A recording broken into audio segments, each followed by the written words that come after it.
Bueno, entonces nosotros continuamos hoy con todo lo que fue el devenir de Ramsés II, que fue como el personaje central de la dinastía 19.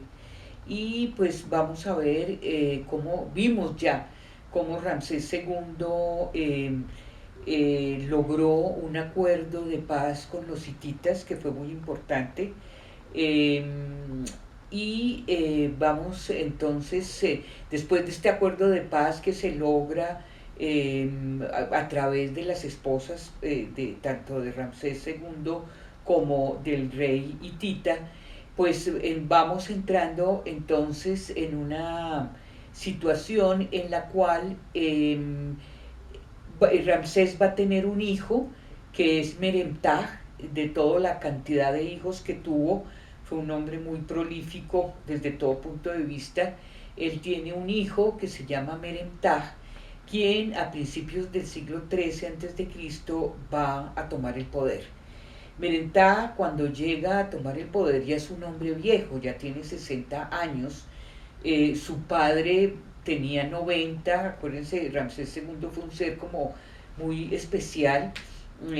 Duró hasta los 90 años, medía un 80, era pelirrojo. O sea, era un hombre como fuera del común, del estereotipo tradicional de los egipcios. Entonces, Merentag es el hijo de Ramsés II, que llega en el siglo III a.C. y se toma el poder. Merentag le toca como enfrentar una situación difícil y caótica en Egipto, porque por un lado están las tribus libias que aprovechan cualquier problema, conflictos interiores al interior de Egipto para intentar meterse, y ellas están viendo cómo se meten por el noroeste. Por el otro lado, Meremtah tiene que enfrentar como el poder que tienen cada vez más los sacerdotes de Amón, quienes ya se erigen como señores independientes y ya controlan no solamente Tebas, sino el delta del Nilo. O sea que a Meremtah le toca enfrentar como la división de Egipto. Cada vez que Egipto se divide hemos visto que entra en caos. Y él tiene que enfrentar este caos que se está dando. Él tiene un hijo que es Seti II. Seti II hereda los problemas de su padre. Tiene que enfrentar entonces toda esta revuelta de los sacerdotes que son independientes, de los libios. Y Seti II se casa con una mujer de sangre real que es Tauseret.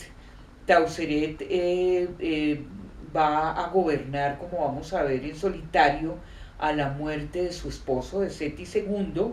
Ellos habían tenido un hijo que se llama Siptah, pero Siptah es muy pequeño cuando Seti II muere, y Tauseret tiene que tomar la regencia la regencia para gobernar Egipto. Le pasa lo de Hatshepsut. Eh, Ahora, cuando Tauseret llega al poder, aquí ya estamos llegando al final de la dinastía 19, Tauseret aparta a su hijo, a Siptah, del poder, y tiene como amante a un canciller sirio, que es el canciller Bai. Entonces ella gobierna, parece que fue una de las... Ella gobierna en solitario como faraona durante 2 años aproximadamente. Parece que fue una mujer además muy inteligente, una mujer de Estado.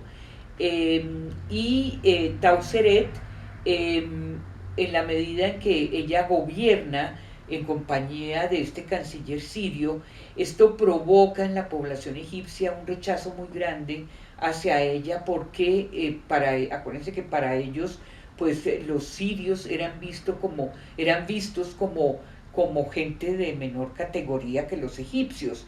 Entonces, que hubiera una mujer faraona que tuviera un amante sirio era algo como inadmisible. Y por el otro lado, pues esta tensión permanente de las tribus libias que quieren penetrar por el noroeste, y de como la prepotencia de estos sacerdotes de Amón que ya controlan realmente todo lo que es el delta del Nilo y Tebas. Entonces en estas circunstancias surge un personaje que es otro hijo de Ramsés II, que era hijo de una esposa secundaria que es Setnag. Setnag, al ver esta situación, se lanza a tomar el poder, expulsa a Tauseret y se asienta como faraón.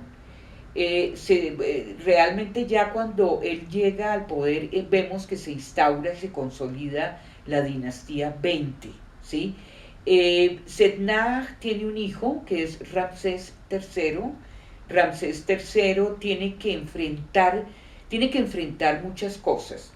Tiene que enfrentar lo más difícil para él, es la llegada de unas migraciones gigantescas que están llegando por el lado del mar Egeo y por el lado del mar Negro. Son poblaciones, tribus, clanes de tribus que vienen huyendo posiblemente de un cambio climático y que van a entrar por Egipto justamente cuando Ramsés III está gobernando, y estas poblaciones que entran más o menos hacia el 1200 antes de Cristo, en la medida en que van asentándose en todo lo que es esta zona de Oriente Medio, es decir, es la tierra de Canaán, Grecia, van acabando con los imperios que fueron tan importantes en el segundo milenio. Entonces ellos van acabando con el imperio hitita, van acabando con el imperio, con todo lo que es la civilización micénica, debilitan a Egipto terriblemente. No lo acaban, pero se logran tomar lo que es el valle del Sinaí y una parte del delta, y acaban también con el reino de Mitanni en Siria, acaban con lo poquito que quedaba de la Creta minoica, y estas poblaciones, entre ellas, parece que fueron pueblos de diferente naturaleza, de diferente proveniencia. Entre ellos están los filisteos, que llegan a la tierra de Canaán, a la zona de Siria-Palestina. Estos pueblos del mar acaban totalmente con toda la geopolítica que caracterizó al segundo milenio antes de Cristo, y entramos a una nueva etapa que es el primer milenio antes de Cristo, donde hay unos cambios fundamentales. Por un lado, es la era del hierro, o sea que asistimos a un cambio tecnológico muy grande que va a suponer una cantidad de innovaciones y cambios tecnológicos, sobre todo en lo que es el armamento militar de la época. Ellos entonces entran en todo lo que es el primer milenio a dominar toda esta zona de la Mesopotamia, y van cayendo, como vemos, estos imperios y estas antiguas civilizaciones, y Ramsés III logra contener a estos famosos pueblos del mar, que de alguna manera tienen origen desconocido, aunque sabemos que entre ellos estuvieron los filisteos que llegaron a tomarse la tierra de Canaán. Entonces, Ramsés III es como, digamos que esta etapa del 1000 antes de Cristo para la dinastía faraónica es como el fin de una época grandiosa, magnificente, gloriosa, que fueron el segundo y tercer milenios. Cuando entramos al primer milenio, Egipto ya no es la potencia más importante del Mediterráneo. Ya Ramsés III va a ser el último faraón que logra como mantener cierto poder en todo lo que es en lo que es Egipto.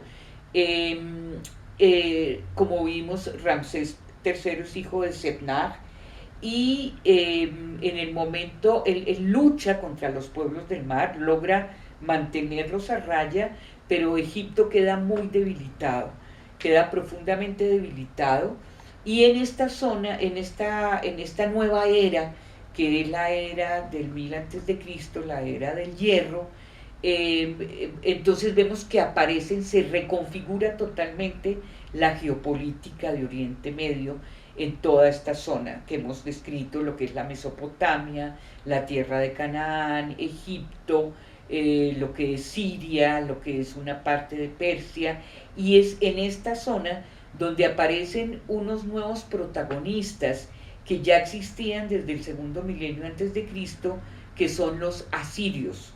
Ellos venían de una ciudad de la Mesopotamia, una antigua ciudad que era Asur, que logró convertirse en una ciudad muy importante por el comercio, y estos asirios, cuando entramos en el primer milenio, vuelven a resurgir porque ellos ya manejan la técnica del hierro y esto además les da mucho poder. Ellos utilizan toda esta técnica para construir nuevas armas, para poder asediar las diferentes ciudades que van a controlar, y van a crear un nuevo imperio que es el imperio neo-asirio. Realmente este imperio se consolida desde el siglo X antes de Cristo, 920 antes de Cristo, hasta el 600 algo antes de Cristo. Son 3 siglos en que los asirios controlan toda la zona que acabamos de mencionar, ¿sí? El hecho de que ellos manejaran la tecnología del hierro pues les ayudó mucho para hacer esta conquista que fue terrorífica y que arrasó con antiguas ciudades y civilizaciones, y de tal manera que nosotros vamos a ver posteriormente cómo frente a este nuevo imperio neoasirio, pues van a surgir a su vez nuevos protagonistas que van a ser los babilonios, que van a ser los persas, que van a ser los griegos, y vamos a ver casi de la misma manera que se dio un tratado de paz en el siglo XIII entre hititas y entre los hititas y los egipcios. Aquí vamos a ver es que se va a dar una alianza más o menos hacia el siglo VII antes de Cristo, para ver cómo los nuevos imperios acaban con esta presencia tan agresiva de los asirios. Sin embargo, los asirios recogieron